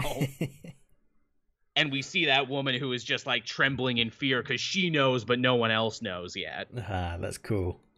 Which I love that thing with Punchline where it's like, oh, she's such a high concept villain. She has these amazing plans. No, she's like an active school shooter who's like trying to kill someone who is mean to her and doesn't care how many lives she ruins on the way there. Yeah, she thinks she's a lot better than what she actually is. Yeah, a lot more than what she actually is. She is, and I think that totally tracks where it's like, yeah, you know, real world villains aren't these big super villains. They're actually very easy to decipher. Yeah. Yeah, so Joker continues to be great. That's pretty cool. Well, speaking of Joker, I had Matthew Rosenberg's Puzzle Box Joker book. Joker Presents Puzzle Box. I had issues 2 and 3, and boy, did the story like utterly change between these issues. Oh yeah, but it's like great. It's fantastic still. So in the first issue, we learned that Edward Nygma was killed, and Joker is like brought in to like sort of discuss with Gordon what happened, because he's the only villain who will talk to the police. And we learn in the second issue that Edward was after something called the Machine Box, which is not outrightly stated, but it's pretty much a mother box. And he teams up with a guy from the Cobra cult to go and like find the box in like a temple. It's like very Indiana Jones, like it's like traps and everything, and he's got to decipher like the riddles and everything in the room. And he thinks he's going to get the box, but it ends up being like a key that was left by the Fourth World gods. And there's 5 of them, and when you gather all 5 of them, they can unlock this box. So he's got to gather up all 5 of them, but he knows he can't do that alone. So he wants to talk with some of the other villains of Gotham into like sort of a partnership, and he goes to Joker, and the Joker meets him at like a bare knuckle boxing match, and he's just like, "This is a terrible plan, Edward. You shouldn't do this. Like, no one really likes you. Like, no one's gonna want to do this because you'll just like betray them and all that sort of stuff." And but what he does as well is he like starts fucking with Edward and like sort of telling him, it's like, well, if you were to do this, what I would do is I would get 5, you know, easily paid villains and like send them out to do my dirty work, like all that sort of stuff. So accepting the idea. So he ends up doing that, and he ends up like recruiting. Who the hell did he recruit? He recruited Black Mask, Killer Moth, Bane, I think. Right. All these like kind of like run of the mill villains. Here I've got actual lists. He's got Bane, Harley Quinn, Black Mask, Killer Moth, and Professor Pig. And he sort of cuts them in on the deal and is like, look, go get me these keys and I'll cut you in. But what he doesn't realize is that there is another team listening to him because Joker leaks the information. This team is Mad Hatter, Catwoman, Penguin, Two-Face, Scarecrow, and Man-Bat. And in the third issue, it's all about Roman Sionis going after this key, which is in like the Russian wilderness, in like in like the snow and everything. And it's like these guys like dug it up at like a gulag mine, and he goes to buy it, and he's doing like business deals with like Russian mafia, and that's when Two-Face shows up for the key, and it ends up with them like fighting each other. And Two-Face thinks he's got like one over on Roman, has actually killed Roman, but he because of the mask, he's able to like hide in plain sight sort of thing, because no one knows like what his face really looks like, and he ends up getting the key. And yeah, it's just like completely different from those first 2 issues, which was all about like Joker's unreliable narration sort of thing. It's just like changed into this this great like villain versus villain fight each issue, and I guess each issue is just going to be like a villain fighting at one issue. I think the next issue is like Harley Quinn versus someone. Yeah, wow, you weren't kidding, because at first we thought like, oh, it's going to be like a David Fincher what's in the box 7 type of affair. Now it's like a cosmic treasure hunt. It's a mad world with supervillains. Yeah. Okay, you've double sold me on this now. I may have to circle back to this one at some point, because that sounds very different. I love that it's all actually about villains. Yeah, it's great. All right, I dig that. I dig that a lot. I had an X-Men book this week. I had Way of X. Yeah. Again, this is the smartest X-Men book on the shelf, no doubt about it. Maybe one of the smartest Marvel comics they're coming out with right now. Every issue is deep and multifaceted and thematic. They pick one topic and they dig deep into it. They talked about religion, they talked about sex and intimacy. This issue is all about law and order and the concept of justice. Nice. So there's that woman Lost that Nightcrawler has been helping, and we know that Fabian Cortez did something absolutely horrible to her. Mm-hmm. The question is where it's like, well, how do we, how do we bring him to justice for this thing he did? And Legion says, well, you can't, because part of Krakoa is all the villains got their slates wiped clean. Yep, they got off scot-free. Everyone got off scot-free, so unfortunately you can't go back and punish him for something he did before. And Nightcrawler's like, well, that feels fucking terrible. He ruined this poor woman. Yep. You know, I cannot believe that that's the thing. And Legion says, well, you know, Krakoa's laws are also fucked up. You can't be punished for crimes you committed in the past unless your name is Sabretooth, in which case they give you the harshest punishment for a crime that you were told to commit by them before the laws were even written. Again, I love that they're like, they did that in the Sword book where it's like, oh, the rules only seem to apply to like the Quiet Council, and it's like who they choose. Yeah. We also find out that Mars has a super volcano that's creating a bunch of dust storms that Dust has to deal with. Dust the mutant, because she's like, yeah, after Magneto and all the Omega mutants my time to shine. Yeah, they left, and they're like, oh, you know, mission accomplished, but there's actually like still a lot of problems on the planet that other mutants have to come and clean up now. You would think that when they were creating that they would have thought about that, wouldn't they? They'd be like, no, we'll make it so that like none of this ever happens. It's like good weather all the time, no storms or anything, unless we want it to happen. Perfect oversight on their part there, where it's like, no, we're gods, we're creating a world, again, we don't need to do any up. That could also fit into the story where they kind of view Arakko as like a lesser than, because they're all like mindless warlike savages. Well, here's the thing, the Arakko people, they love the killer dust storms. They're like, yeah, survival of the fittest, killer dust storms make us strong. And Dust is like, oh, no, you idiots. Also, we want to have alien-like consulates and stuff here on the planet, so we can't have killer dust storms, so I guess I need to deal with it. So that's pretty fucking dope. That's cool. That's dope. What is it? Nightcrawler goes to find Fabian Cortez to try and have like a big showdown with him, to try and get him to, you know, face some manner of justice. And we see that he's in the park with Gorgon. Mm-hmm. Okay. Gorgon, who they've resurrected after his big heroic final stand there in Otherworld. And like every other mutant who died in Otherworld, he's come back all fucked up in the head. Yeah. He's basically a child now. Oh, no. He can't control... Was that the last time he saved? Yeah, really. Oh, yeah. He needed to do more save scumming. He turned autosave off. Oh, no. Terrible. So, yeah, there's like a bunch of like humans in the park throwing garbage at him and shit, and he's clearly gonna... He's clearly going to freak out and stone them all. And Fabian is just sitting there, and it's like, yeah, you know, my power is to boost other people's power. So I'm just sitting here watching how this happens. And, you know, my powers are freaking Gorgon out even more. And Nightcrawler's like, you actually want him to kill all these people. He's like, no, Kirk, I want to force you into an unwinnable moral decision. I love that ever since in that Sword issue where the Quiet Council fucked Cortez over, he's just gone around to all these books and just been like, I don't give a fuck anymore. I'm going to be a villain. He's being king asshole. And Dr. Nemesis is like, you know, the interesting thing about Cortez is in the human world, he was a rich, spoiled brat of high society. But in the mutant world, he's on everyone's shit list. So he is both a martyr and an oppressed individual at the same time. And his big thing there is like, okay, Kurt, so, you know, you could kill me and stop this horrible thing from happening, but that would be murder, which would be a sin for you. You could throw yourself in front of Gorgon's attack, but that would be suicide, and you would go to hell because you're such a devout Christian. You know, are you willing to do that and just, you know, hope you're resurrected? You could kill the humans, but you would be breaking the murder no man thing. Or you could kill Gorgon, even though he's literally a child now and doesn't understand. So what are you going to do, asshole? That's great. And Nightcrawler gets out of it in the best way possible. He's like, fuck you, Cortez, you son of a bitch. There's always another way. And what he does is he, like, steals an ice cream truck there and, like, falls into it and basically does, like, Three Stooges pratfalls to where the humans aren't looking at Gorgon anymore and they're all looking and pointing and laughing at him.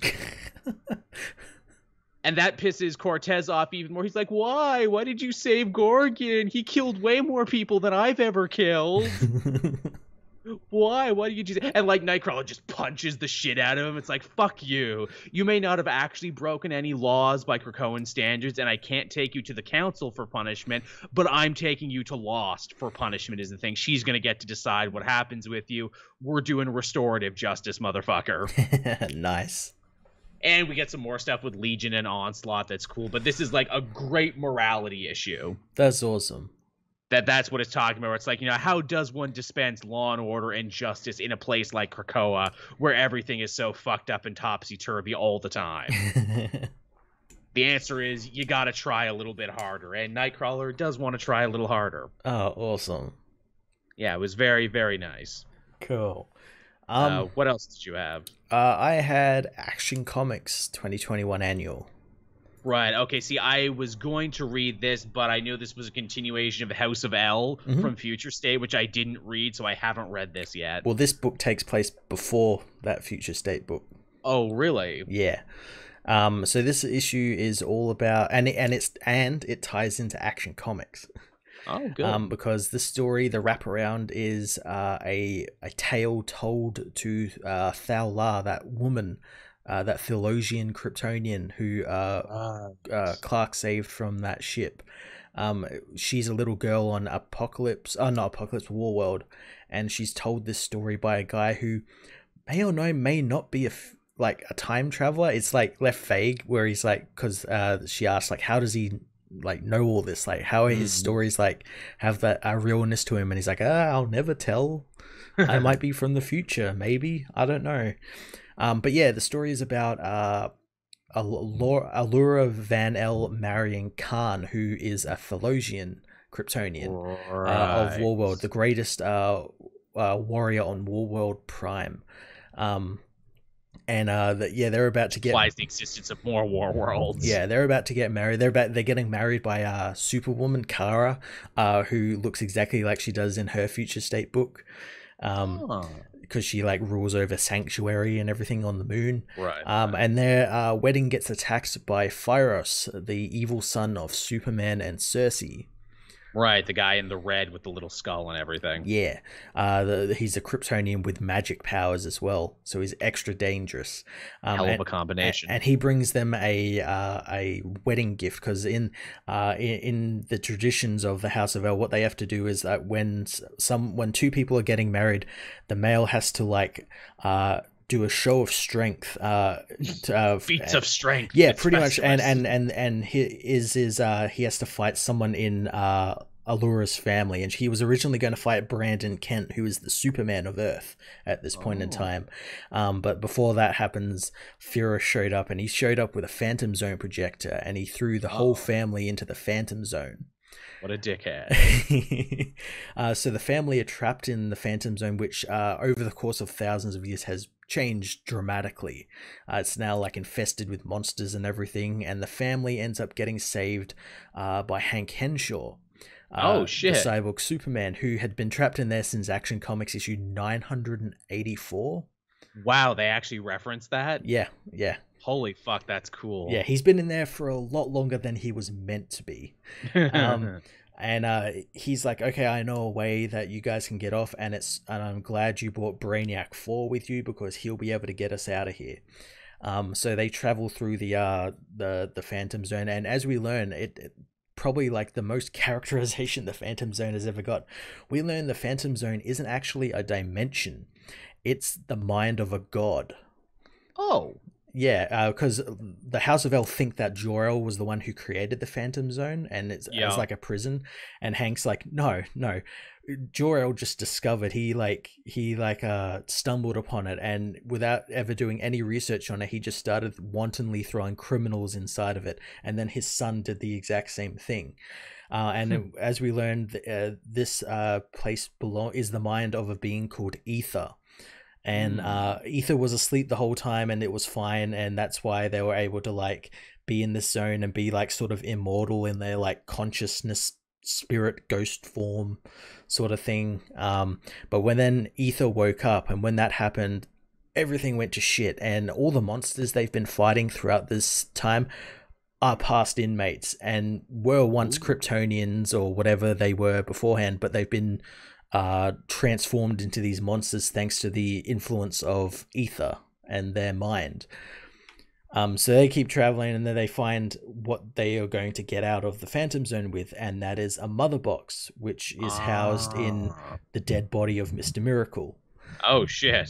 Which Mr. Miracle? Is it the other Mr. Miracle who we've been seeing in the Superman books? It's Scott. It's Scott. Oh, okay. He couldn't escape the Phantom Zone. Which, that's a hell... I want to know that story. How the fuck did he do it just to try? Like, I bet I could escape the Phantom Zone. Superman's like, bet you can. Well, it's implied that him and Hank Henshaw tried to escape at some point. Like, Mr. Miracle somehow got trapped in there, and Hank tried to help him or something. But as we actually learned that Hank actually murdered Scott. He killed him because he couldn't get out, and Hank was intending on using Brainiac 4 to get himself out and leave the family trapped there for like revenge against Superman for trapping him there. He's an asshole. But the family all end up getting out and defeating Fyrus and trapping his forces in the Phantom Zone, and they let Hank go. They let him go. They give him a what did Kara say? Like a pass. They absolve him of all his crimes because time served. Because Clark Kent wouldn't want him to be trapped in there. Clark was obviously trying to like help him and everything, and he wouldn't want that. And the book ends with the wedding continuing and Khan and Allura marrying. Nice. Yeah, it's a nice story. And then there's just some like huge stuff, like the whole thing with the Phantom Zone is so cool and interesting. And I guess like all that stuff's going to come back in Philip Kennedy Johnson's run on the book. You would think it would have to, because why else would you bring it up? Yeah, again, he keeps building up all these sorts of stuff, and with Fowler and all that sort of stuff. So yeah. It's good to know I don't have to read the Future State book. I can hop in and read this one. This is like a prequel to that. Okay, good, because I was worried, because I'm like, oh god, do I got to go back and read that whole one before I can read this? No. Okay, good. I'm glad you told me that. There, I will have that. I will have my video on that out earlier this week or sometime this week. Earlier this. It's what? I'm tired. Okay. What was that? It for you this week, Matt? Was that everything you had? You want a lightning round? Anything you have left? Pretty much, yeah. Pretty much all I had. I had Thor. Thor was good. He talks to Captain America about life and whether or not he's fit to be king and keep the hammer, because the hammer is literally challenging him now. Yeah, he's got Alzheimer's. Yeah, he's got Asgardian Alzheimer's, which is the thing, apparently, when you're a god and travel through different realms, sometimes, thousands of years just blink in an eye. Yeah. Which is kind of horrifying, isn't it? It is. It's really horrifying. Yeah, I forget the faces of my Earth friends because sometimes I've come to Midgard and all my, human friends have been dead. I think I've come like, a little bit like a year later or something, but it's really been, thousands of years. Yeah, it's like a fucked up time dilation, which I guess makes sense because, it's very presumptuous of us Earthlings to assume that all beings perceive time in the same way we do. Yeah. Like, if you were immortal, like 100 years is nothing to you. 100 years is taking a dump. Yeah. Takes me 100 years to take a dump sometimes. But yeah, so that one was pretty solid. And again, Donny Cates bringing Thor into some rather interesting directions. Yeah. I was just lightning around. I had Iron Man issue 10, and that's just Tony Stark developing a morphine addiction and living on a hippie commune.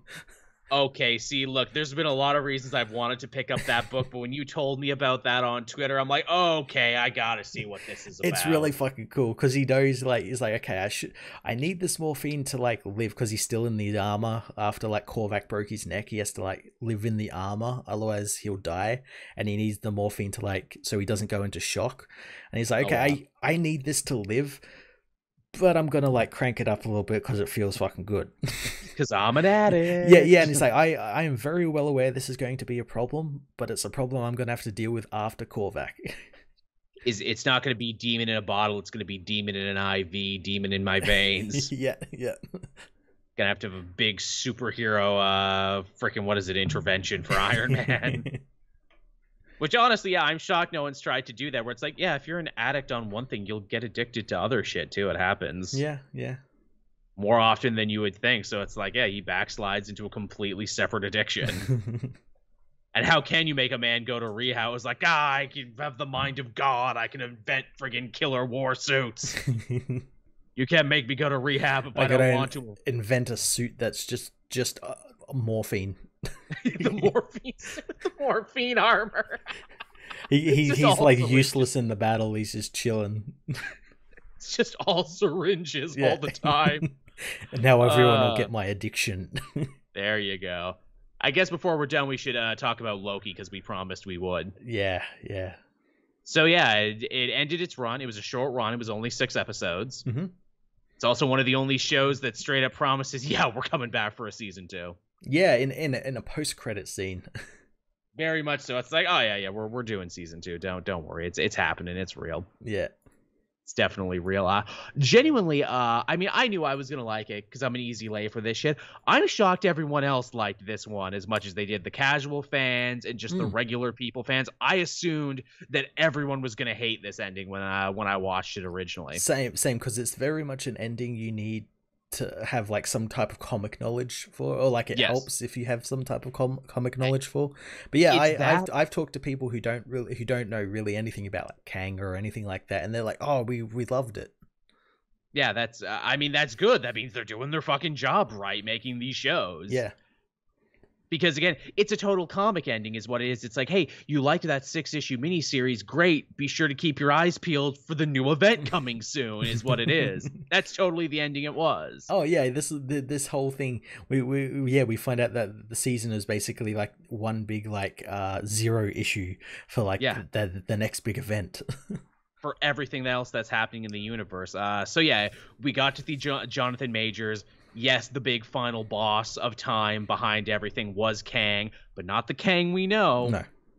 It's He Who Remains, but they've merged that character with Kang, because He Who Remains doesn't really have much to go on anyway. So like making him a Kang is fine. Makes a lot of sense. Yeah, they never call him Kang. No. He alludes to being a conqueror, but they never call him Kang. He is the one that remains. Well, because he's not the Kang the Conqueror. That'll be the one that'll run that TVA that we saw at the end of the issue, the episode. Also, that's the one that we're going to be meeting in Ant-Man. Yeah, what are we though? Because again, I thought it's like, which version? Because he mentions multiple versions. Which version are we going to see in Ant-Man? I think we're going to see all of them. I think we're going to see Immortus and Scarlet Centurion. Yeah, I think we're going to see every version of them. That'd be pretty cool. Nathaniel Richards, when we eventually get to that. Yep. I mean, hell, when, not Kang, the one that remains gives his origin story. He's like, yeah, a bunch of different versions of myself started meeting from other timelines and other universes and hanging out and swapping secrets. And I'm like, is he talking about the Council of Reeds? That's what I thought as well. He's made that Council of Kangs. He's basically talking about the Council of Reeds. Holy shit. Yeah, Iron Lad too, because again, they keep teasing a Young Avengers team. And hey, who's a Young Avenger? Iron Lad. Yep. So that's definitely an option. And I mean, like 60% of this episode is just characters sitting around giving each other exposition. It's really good exposition. Yeah. It's exposition. Usually I have like a problem with that sort of stuff, but it was like, excellent exposition. I mean, Jonathan Majors really only has one job as Kang, and that is like, hey, make him likable, make me care about getting to see him a bunch more times, because that's what we're going to be doing. Because let's face it, comic Kang is genuinely pretty fucking boring. Yeah. He does time shit. He exists to, again, patch up continuity holes sometimes. Yeah, but this seems like they completely redid Kang, and just having Jonathan Majors play him was fantastic. Like the one he played in this episode was just so much fun. Yeah, like literally the first scene you see him when he appears and he's just sitting down, he's like, ooh, company. Yeah, he's wearing Birkenstocks and like a bathrobe, and like he's just having fun. He's just so bored because he hasn't gotten to talk to anyone at the end of time for so long. And he's so tired. He basically wants out of it. He challenges Loki and Sylvia. It's like, make it so I don't have to do this job anymore. Yeah, make it interesting. It's like, look, I'm going to win regardless, because when you have mastery over time, it means you never lose. Either you leave me be and become my agents and the, wheel just keeps on ticking away as it always has, or you kill me and I basically get to retire and my other variants will come and kill you. Yeah. so I win regardless. And this ends up becoming kind of what was always the focus of the show, and that is, order versus anarchy. Is it okay to accept one for the other? Radical freedom, living under, a universe where your choices ultimately don't matter. And shockingly, Loki, despite being, at the beginning of the show, Mr. Anarchy, Mr. Mischief, ultimately tries to defend the one timeline. Yeah, he becomes the most un-Loki ever, where Sylvie becomes the most Loki. Yeah, where Sylvie, chooses anarchy and chance and free will, and, she refuses to, let this light pass. I know some people had a problem with that. They're like, oh, she didn't grow as much as a character in the end. She basically did what she was always going to do. Honestly, I think that fits for her character after all the horrible shit she suffered. When given the chance, yeah, she's going to try and break the wheel, essentially, and, bring freedom to the world, even if it's scary-ass multiversal freedom. Yeah, and that's pretty much confirmation that, like, because of what she did, that created the multiverse. And again, that's season 2 stuff. We need stuff for her to go with in season 2. Yeah, and not only that informs like all the movies that are coming out next, like Doctor Strange and the Multiverse of Madness, Spider-Man. Yep. It's all there. It's quite interesting too what they've done with Kang, where in the comics he's like, I'm a time guy, but as we set up in Avengers Endgame, there time is always creating alternate variants and alternate universes anyway. So my ability to transverse time becomes an ability to transverse multiverses as well. It works. Yep. It works, and it's good. And again, Majors is a lot of fun, and I cannot wait to see how he plays all the different versions of Kang. Yeah, I'm looking forward to like also the Kang the Conqueror version of him as well, which we kind of get a teaser at the end there, where that ending like twist where Loki ends up in like an alternate multiverse somewhere, where like he's just like a TVA analyst. Yeah, and it's it's like fresh versions of B12 and Mobius. As Winford says there, Jonathan Majors could pull a Tom Cavanaugh and just show up in every project as a different Kang. Yeah, probably. That's probably what's going to happen. Yeah. And then maybe the big Avengers movie is we need to stop all the versions of Kang who have joined forces. Yeah. And they're probably going to do that thing too where the other Kangs don't like each other. So like Immortus doesn't like Scarlet Centurion. Or what's going to happen? The after credits in a lot of these films is going to be Kang the Conqueror going around killing his variants. Pruning them. I like that. I like that a lot. Yeah. What is it?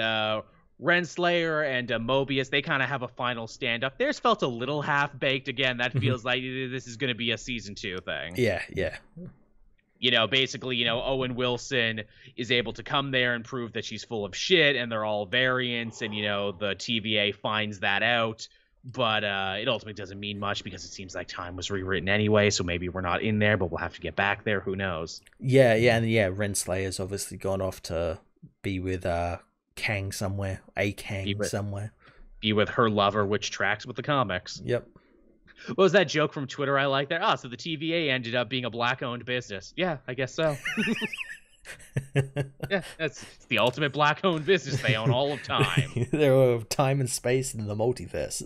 I also saw some people getting pissy too about Kang being like, "Oh, he's supposed to be blue," and I'm like, "No, he isn't. That's a mask, you dumb shit. It's always been a mask." He's basically like he's like alien Iron Man, Yeah. That's not his real face. He's Nathaniel Richards under there. He's just a dude. Which also, again, makes the future of what they're going to do with Fantastic Four interesting, too. Does that mean we're going to get some colorblind casting, potentially, for Fantastic Four and the Richards family? I could see that, but as a lot of people have posited as well, it's like, well, Kang is like a couple of generations removed. So far so you can have like a white Reed Richards, but then also like his ancestors like could be African-American or whatever. It's true. You could make some joke about that too, where it's like, oh, I didn't think you would be my answer, but all right, that's cool, I guess. He's like, why didn't you think, Reed? Why didn't you think that I'm related to you? Why? Do tell me, Reed. And the thing is like, oh, just give up now, Stretch. Give up now before it's too late. You're smart, but not so smart you won't keep talking. But yeah, very, very interesting finale. Totally not the finale I thought it was going to be. And I'm genuinely glad so many people liked it. Because again, I really thought like this would be like, ooh, people are gonna hate this. Well, I kind of knew it was gonna be like Kang or a Kang, but then like part of me was like, oh, what if it's just like because I think a lot of people thought it was just gonna be like another Loki, like the Prime Loki. Yeah, where he get Loki. Yeah, Loki. Where he gets like what he wants. Yeah, he gets to be king and everything, and that's what he like teases this Loki with and everything. But yeah, I'm so glad it was Kang. Yeah, me too. I mean, this also the fact too is a lot of people were positing. So the Disney Plus shows 100% are must-watch viewing now if you want to know what's happening in the movies, because, or at least you got to watch this episode because this is going to be the new big unifying thing. Well, not only that, this also means that What If show is 100% canon. Well, like canon within the Marvel Cinematic Multiverse.